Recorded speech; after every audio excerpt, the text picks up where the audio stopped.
Hey guys.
Dangerous. हाँ हाँ। कौन लगता था आपको सबसे डेंजरस टीचर? एक मैम थी, वो बहुत डेंजरस थी। जो किसी बार पे कंटा बिल्कुल ऐसे गाल पे तमाच मारती थी, ओके बच्चा शांत हो जाता था। Okay sir. वो उनने तो छोड़ दिया था जब ड्यू तक टू मैम सम नहीं आया। प्राइवेसी रीजन दैट्स वाई हम लोग आपके स्कूल का नाम अभी नहीं पूछ रहे हैं, ना टीचर का नाम पूछ रहे हैं। ओके सर, जैसा कि आपने बताया कि आपका एक दोस्त था जिसके 90 प्लस परसेंटेज थे, उसका इंटरव्यू लिया गया, उसने अपनी फोटो छपवा ली न्यूज़पेपर में। एंड हाँ, व्हाट्स वो उसके कनेक्शन थोड़े अलग हैं, सो वो अपनी सब जगह कर लिए उसने, जो घर के न्यूज़पेपर में दैट्स फोटो वाई आ जाए सर, मिल हम जाए। ये शूट इसीलिए कर रहे हैं ताकि आप जैसे बच्चे जो कि होनहार होते हैं लेकिन उनको अटेंशन नहीं मिल पाती है, तो हम ये पॉडकास्ट सिर्फ उसी पर्पस के लिए रिकॉर्ड कर रहे हैं। सर सबसे पहले बात आती है, थोड़ी फनी है, आपकी कभी क्रश हुआ करती थी क्या? क्रश नहीं कह सकते। मतलब नहीं कह सकते क्या? मतलब ऐसे क्रश मतलब होता है कोई हाँ, आपको पता है, अच्छा लगना। अफेक्शन जो होता है वो काइंड किसी ऑफ। से हुआ नहीं है ऐसा, क्योंकि मैं सही बताऊँ, मेरी क्लास में गिनती की 5 लड़कियां थी, उनमें से एक ही दो सही होंगी, बाकी सब ऐसी थी। तो आपने कभी ऐसे देखा नहीं कि नहीं, मैं टाइम पास करता था बहुत स्कूल में। बातचीत ऐसे दोस्ती में उनकी लड़ाई सीधे लड़कों से होती थी, तो मतलब ही नहीं रहता। मैंने कही ये तो एक ही थाली के सिर्फ हैं सब। हमेशा फाइटिंग होती थी मतलब आपकी? मेरी नहीं, मेरे दोस्तों की बहुत हुई है। ओके तो उस सर। चक्कर में कभी वैसा कुछ हुआ नहीं। ओके। तो सर मतलब जैसे आपका सिलेबस जो रहा, तो आपने लास्ट टाइम पे कंप्लीट किया गया?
मतलब एक महीने पहले वाला जो प्रेशर था, मतलब एग्जाम से रिलेटेड, वो आप कैसा फील कर रहे थे उस टाइम पे? उस समय वैसा प्रेशर नहीं था, क्योंकि मुझे पता था मेरा सिलेबस हो चुका है। अब मुझे इस चीज़ पे फोकस करना कि मैं क्वेश्चन एक्चुअल पेपर में सॉल्व कर जी। पाऊँ। तो मतलब आप उस टाइम पे आपके माइंड में था कि आपके 98 परसेंटाइल आ जाएंगे, परसेंटेज आ जाएंगे? जब मैं आखिरी पेपर दे के आया था, मुझे लगा था 94 या 90 के आसपास कुछ आ सकता है। ग्रेट, मतलब आपको पहले से ही पता था कि कि आपके 90 अब तो आ जाएंगे, लेकिन इतने ज़्यादा आ जाएंगे। ये अनएक्सपेक्टेड था।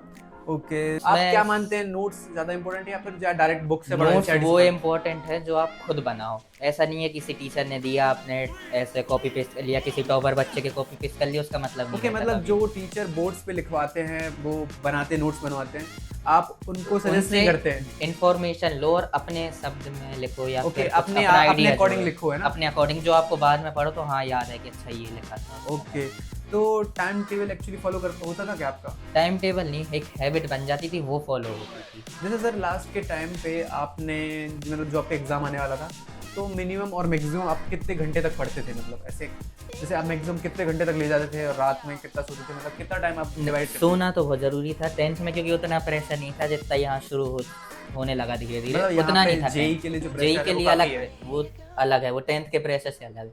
ओके, 10th में तो उतना था नहीं प्रेशर, तो नींद में पूरी करता था 10th।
पूछूं कि अगर 10th क्लास दोबारा देनी हो तो आप क्या डिफरेंट करोगे?